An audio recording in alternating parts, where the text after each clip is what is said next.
This is Democracy Now!, democracynow.org, The War and Peace Report. I'm Amy Goodman. We're broadcasting from Detroit. A central part of the plan to downsize Detroit centers on the city school system. The Detroit Public Schools Emergency Financial Manager, Robert Bobb, announced plans last month to close more than a quarter of the city's public schools. Calls for the closure of 45 facilities in June, with most programs moving to new or renovated facilities. The school closings come at a time when private foundations are pledging hundreds of millions of dollars to reshape the Detroit public school system. The foundations are pushing for mayoral control of the school and the opening of dozens of new schools, including charter schools. Doug Ross of New Urban Learning spoke at a recent news conference outlining a new initiative called Excellent Schools Detroit. The vision of this group is an education marketplace in Detroit with common high-performance standards in which DPS, charter, and private schools compete for students around those academic standards. No more ambivalence about whether good-performing charters harm DPS. Robert Bobb, as you heard, has said, welcome more competition. He's told us over and over again, bring it on. Well, that's what we intend to do for the benefit of Detroit kids. So bottom line, the old plan said to parents, wait, be patient. Give us another 5 years to improve the school where your child goes. This plan says, waiting's over. We're going to close low-performing schools. We're going to open new ones. And parents, now you have to take the initiative to go find the best school for your child. Big difference, new day. But the plan to transform Detroit schools is seen by some as a move to privatize the city's school system. The elected school board has already been stripped of much of its power, as a state-appointed emergency financial manager now has full financial authority for the school district. And private foundations are ponying up hundreds of millions of dollars to fund school reform, but the public has little or to no say in how the money's spent.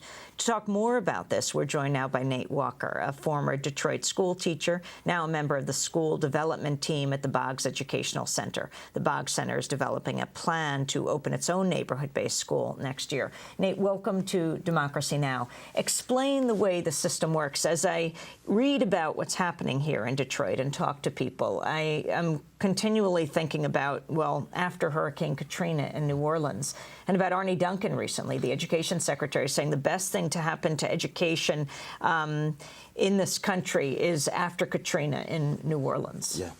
Yeah, it's interesting that New Orleans has now become the model for school reform. There they closed the public schools. Absolutely. Fired all the teachers who were unionized. Yeah, and so in New Orleans, there's 4 public schools that have opened now, and it's pretty much a charter-run school system. And in many ways, that's what's happening in Detroit. Right before Robert Bobb announced that 44 schools would be closing, the Skillman Foundation, with other foundations, announced that they'd be opening 70 new schools in the next 5 years. So currently in Detroit, 70% of students in Detroit go to Detroit public schools, and 30% go to charter schools.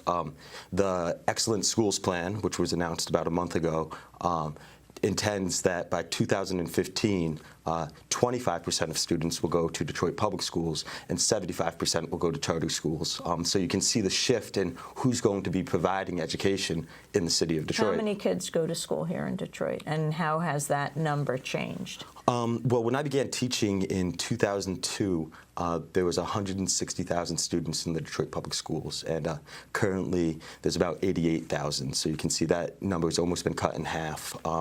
And, you know, families are leaving the city, so students are going to other districts and other places, but there's also students who are leaving the public school system to enroll at charter schools as well.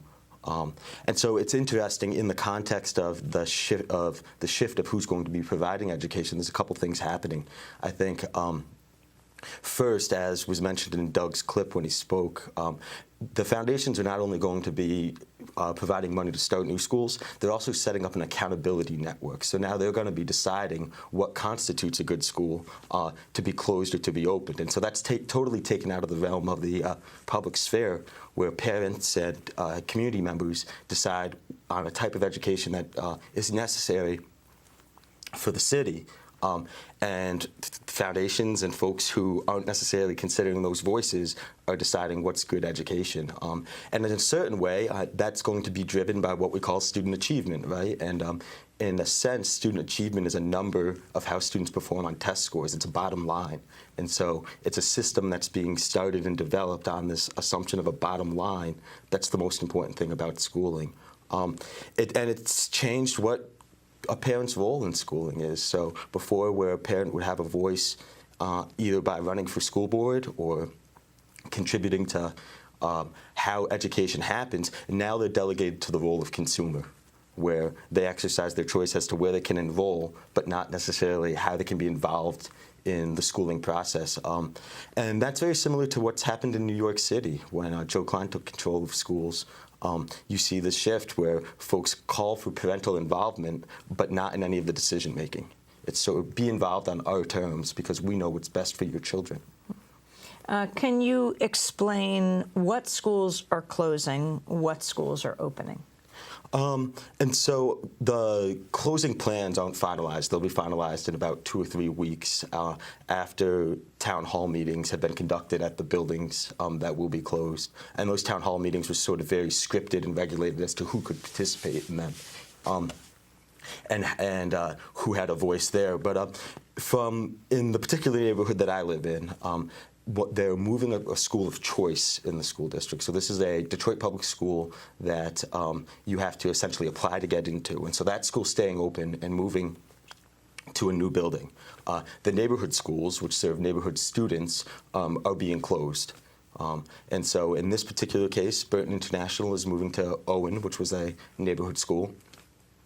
And Owen's programming is being demolished and no longer going to be there. And what will happen to the kids who are going to Owen? Well, they'll have the option, I suppose, to apply to Burton or to make a new school choice, which is problematic because as they're opening new schools in Detroit, there's a specific model that they're opening, and that's a model where parents have to sign contracts to sort of say, this is what we'll do as part of this school community, and students have to sign contracts. And so in that process, right, it opens the door for folks to be pushed out. And so if they're being pushed out of charter schools, and now the public... Why would contracts push people Well, out? if a school mandates that you're on time every single day, and if you're not on time, then the school may not be for you. And you are in a situation where you can't make it because you don't have the transportation, or life may somehow get in the way, right? Some of the contracts stipulate, like, if you're absent 4 times during a school year. Well, that's sort of unrealistic, I think, to expect that families who will now be traveling across town to get to a specific school will be able to be there on time every single day of the school year. It doesn't necessarily consider the situation that folks' lives are complex. Talk about the kind of organizing that's being done right now, and also who is deciding the schools that are being opened? Who is in control of the school system?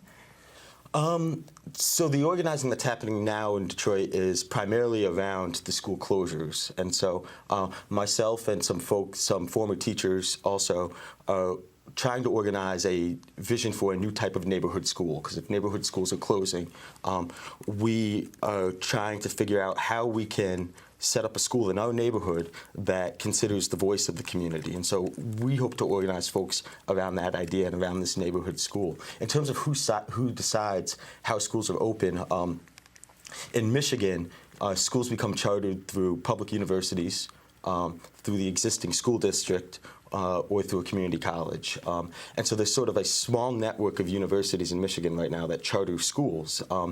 And these are very competitive spots. I think there's one university is accepting applications now for about 3 or 4 spots, and 80 folks applied.